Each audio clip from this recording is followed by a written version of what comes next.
ঈদের সময় ঘোরাঘুরির জন্য গিয়েছিলাম লালবাগ কেল্লায়। সব কিছু ঘুরতে ঘুরতে দেখতে দেখতে একসময় চলে গিয়েছিলাম রাজাদের গোসলখানায়, যেখানে তারা গোসল করত। এটা দেখে আমরা অনেক অবাক হয়েছিলাম। কোনো দরজা নেই, শুধু সব খোলা জানালা, খোলা দরজা, একদম মানে এইরকম ছবিতে দেওয়াই আছে যে তারা কিভাবে এখানে গোসল করত। তো আমরা সেগুলোই ঘুরে ঘুরে দেখছিলাম। তারাই জানতো এখানে তারা কি কি রাখতো, হয়তো আমাদের মতো সাবান শ্যাম্পু এগুলোই রাখতো। তো এটা আমি দেখে চিনলাম না যে এটাতে গোসল করতো না কি করতো। তারপরেও মানে দেখতে ভালোই লাগছিল।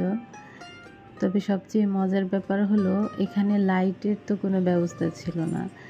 উপরে যে একদম মানে ছিদ্রের মতো থাকে, ওখান দিয়েই রোদের আলো একদম লাইটের মতো এখানে এসে পৌঁছে।